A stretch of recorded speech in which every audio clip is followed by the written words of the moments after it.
Alright the Reds, it's the post-match pints from Hotel Tier, Anfield Road. We've walked straight down from the match. Liverpool have beaten Southampton 3-0 in the most routine manner really. 7 wins in a row now, 6 in the league. We're top of the league, another clean sheet. The Manx through with Wolves. I've got Damien Cavanagh with me and Steve Graves. Damien, good day? Oh, marvellous, yeah. I mean, routine win, that's the one, isn't it? I think I got up this morning and I thought, you know, I spoke to my lad and he said 3-0. So I thought, yeah, I'll have 3-0. After 5 minutes, it looked like 3-0. It looked like Southampton were having 3-0. It looked like Liverpool was having 3-0. The power of the team at the moment, they knew we'd destroyed them if they opened the back door too much.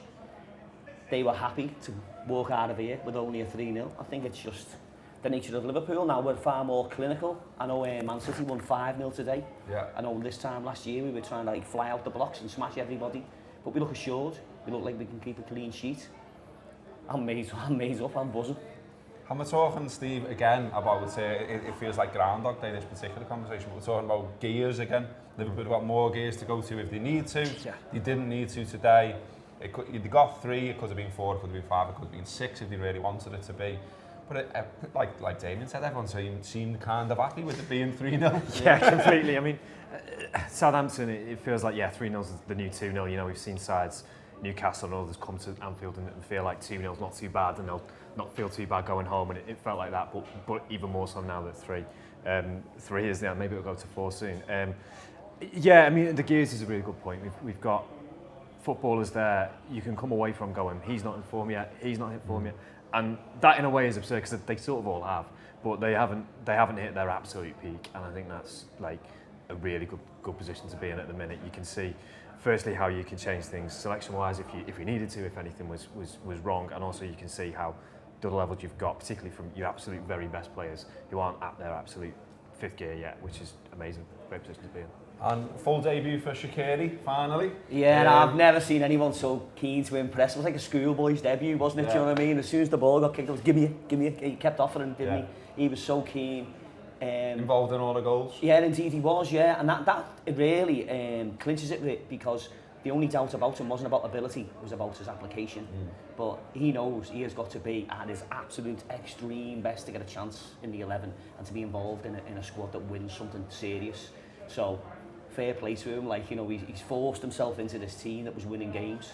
And I'm just gutted for him really that he had to come off at half time because, like you say, he's involved in all 3 goals. I think he'll be gutted. I think he'll be absolutely devastated about not being able to get on the score sheet, put 90 minutes in, and make sure his name's on the team sheet next week. What did you make of him, Steve? Fantastic. I think echo all of that really, and say that. Similar, I think you see it with Sturridge, you see it with Matip coming in today. There's places, no place in this side is guaranteed equally for the even the very best players. But also, if you get your chance in there, you've got to impress because you just know that the level, the quality that's there. And thankfully, we're seeing players coming in and doing that. I thought he was. You could see the elite level quality. I mean, that free kick is fantastic. Yeah. Wasn't it? Yeah. It's not it's not just like he's coming in and bustling about and he's not he doesn't belong in this company. He does belong in this company. He is up there as that kind of player. He's played for Bayern Munich. He's a top international, and adding the application to that and the enthusiasm, you can just see it flowing out of him and rubbing off on other people. I think as well. The whole team looked like they worked well around him. It was really good to see. Yeah, a couple of concerns. I mean, obviously him going off, which we're not too sure about why that is just yet. Someone said to me on the way out it was tactical. Someone else said to me, well, you just saying to me, I can't believe it was tactical. You said he got cleaned out, didn't you? He did, yeah. I think it was. I missed this because I went and got a pint. Yeah, well, yeah. You should go and get served by me. I'll get you in, kid. Don't worry about that. No, he got cleaned out. The fella got booked, and it was close to a red. I think it wasn't a red, but it was sailing close. And I don't know if that was the issue. It can't have been tactical. The lad was absolutely. It feels a bit harsh. He's been involved in every goal. Exactly, yeah. So there's no way it was anything other than that. I was just, like I say, I was just made up with him. I hope he's not too badly injured, and I hope he gets a game on Wednesday because we're in such a great. Jäger must be absolutely booming here on this one because he's got like all the doubts on Danny Sturridge, and then he does what he does. All the doubts on Shaqiri's application. And then he comes in and he does what he does, and he's got them in between a rock and a hard place because if you don't do all that, you won't get any minutes. So if you want to be a legend, and if you want to play at the level that you know you are capable of, you have got to give me absolutely every single 100% that you've got.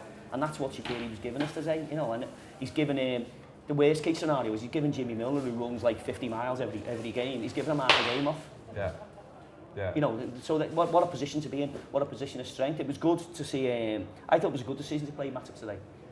He's not as good as Gomez, because he's not as quick as Gomez, and he's a bit hesitant, I think. Touches a little bit off at times. To be fair to him, it was his first game today. Yeah. But again, strength and depth. And he scores his first goal at Anfield. Oh yeah, and he is a threat. It's not the first goal he's ever scored for us at all. But I hope Jürgen said to Gomez, listen, between me and you, you're playing Chelsea away. Yeah. Let's give this young Joel Matip a game. What a role reversal that is, you know what I mean? So Joel's made up, he's getting a game. Gomez has made up, he's now considered part of the first 11. It's coming together, the depth of the squad is excellent. And we pissed that in low gear. Yeah. And we're top of the league. It's a little bit of a shame, obviously, about Van Dijk going off. The early reports on that one seem to be fairly positive, in that it just seems to be a bruised rib. He's taking some painkillers, and you've seen him come back out, emerge again from the tunnel and sit on the bench, so it doesn't seem too serious. He was immense again, though, wasn't he? I thought he was brilliant. I mean, just in that moment when you see him, so I was just watching, because there wasn't much else to watch at that point, to be honest, in the game. From the minute he did, he sort of first feels it to probably 2 or 3 minutes where you can see him just holding his side, Klopp's checking, and then he takes responsibility to go, no, we'll make the change himself. And I think, you know, a player who's insecure in their position, who's worried about anything, who doesn't feel as supremely confident as he does, thinks, well, I'll try and play on through this. There's no need to do that. Absolutely no need whatsoever. Gomez came on and had a fantastic. He was great. Spell. I thought he was just brilliant. He was, Just really, really good. And I, you know, a little bit of time, Matip and Gomez playing together can't be a bad thing long run, because, you know, in the long run you're going to need all your players to play. You're going to need Lovren to come in at some point as well, probably. So it's a concern. You know, you're worried anytime you see a player as immense as that going off. I think when it's not anything to do with their legs, I tend to feel much happier about it when it's, you know, when it's in and around the kind of rib area, even a kind of cracked or broken rib. You know, you can come through, and if it's something bruised, then hopefully we're seeing him back on the pitch for Chelsea away. If not that, then you know, looking ahead to the Champions League game and to City after that. And I like your point there about cool Virgil is in himself. He knows he's ace. He knows to score. He doesn't need to sweat over this place. Yeah. He just exudes confidence. But do you think that, I mean, you saw the Gomez thing, that the manager can say to Gomez now, almost the same, you should be as confident as that, and you can almost see and it. And he looks that, doesn't he? Not only he looks can like he a senior player, not only can he not start the game, but he can come on in the game and make an impression, which a centre-back hardly ever does. You know, it's not a thing that you often have to do. He's so strong as well, isn't he? Like, I mean, that was what struck me on his little cameo. He's so strong, and you've got to keep reminding yourself that he's 21. He's a baby boy, isn't he? You know, but he's a man mountain. Yeah. What a perfect dovetail he is for Virgil. Virgil's all about anticipation and calmness, but then you're always going to need someone who can be quick and strong. Oh yeah, you know, what a dream partnership that is. And the other centre-backs have got to be involved somewhere. You've got to keep the hand in, because otherwise they are going to be rusty. What if you do need them at short notice? And God love him, we've got one of the world's greatest centre-backs who hasn't even played yet, you know. Did you play him on Wednesday? If he's fit, I would, because you've got to keep the hand in. You got to keep. I can't imagine Chelsea. Matt Phillips kicking around as well. Yeah, well, I think he's of a level below. Rookie, but bear in mind that Dejan hasn't played at all. I would, because the League Cup is worth winning, but it's not what we're after now. It's not what we're after. Well, if that Van Dijk was, if that was a 6-month injury and we were looking at that now, I'd be thinking I'd probably prefer Lovren to play that period alongside Gomez than I would Matip if I had to pick between the two. I agree. For all that, Matip played pretty well, so you absolutely need him to be ready to come in, because, you know, with the best will in the world, these are players who have had injury problems in the past, who've had little knocks here and there. You've also got the option potentially you might play 3 at the back at some point, or you might want to look at, you know, might need Gomez to fill in somewhere at full back. So, you know, it's all really positive. I mean, I was a bit concerned when Klavan left, because I thought he left us a little bit short of cover. It doesn't look that way now. It's been borne out, hasn't it? You know, because technically on the numbers, if you're talking about Gomez being a rookie, we were light. If you're talking about Gomez being a class player who's deserved to be in the first 11 at the top. You were talking about him as a full back who might move to centre back, and now he's a centre back and a top one. And he's playing for England and everything else. Yeah. I wanted to get you on, with the sort of never-ending debate, if you like. We talk all the time, and you're a bit older than me. You will have heard this going back. How dare you? Sorry, mate. Yeah. But you know what I mean. But you will have heard this as well, going back even further than me. But it's just a never-ending debate. The atmosphere. Yeah. But you can't replicate beating PSG 3-2. No, you can't. No. Against Southampton when they just come here and go, we're shit, aren't we? And we're happy getting beat 3-0. That's the point. Going back to the start of this, it was 3-0. Everyone woke up this morning and it was going to be kind of 3-0. So how does that compare to PSG with all their world superstars coming down here and they said they're going to kick our heads in and we're not going to finish in the top 4? It's a different, it's a different thing. The relentless nature of the league and the Champions League is something that the players have got to get through. But as supporters, how can I put it? I've seen Liverpool beat Southampton, I don't know how many times. Yeah. You know what I mean? I haven't seen them beat PSG too many times. Yeah. The atmosphere can't be that every week. But what I can say is, it can gain momentum. And the scores that we're banking against Brighton, against West Ham, against Southampton, believe me, in the run-in, in the second half of the season, if we're going anywhere near the title, don't be worrying about the atmosphere. It's just about everything moving up, I mean, the atmosphere against Napoli and the atmosphere against Red Star won't be what it was against PSG. No. But if anyone wants to criticise our atmosphere, I'm dead interested in what yours is like. Well, what's interesting as well is that, the Southampton fans there, they tried to get going at, is this a library and that really shit song? No, it's not, lads. There's no fucking books. Yeah.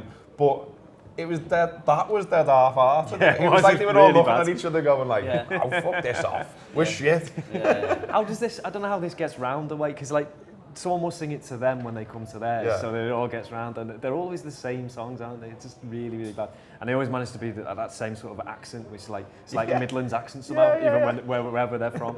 It's just a bit. If the best thing you've got is it's the 3-0 and you still don't sing thing, you're celebrating. You'd almost prefer it was 4-0 because it sounds better for you. Then that's not a great position to be in as a travelling fan. It's not. And I mean, the atmosphere at grounds like theirs in a big game is different to a small game. The atmosphere wasn't great today. I wouldn't apologise for it. But it'd be crazy for it to be great today. Yeah, exactly. It's just Southampton. Yeah. Sorry, lads. It's just Southampton. Yeah, good luck. I hope you stay up.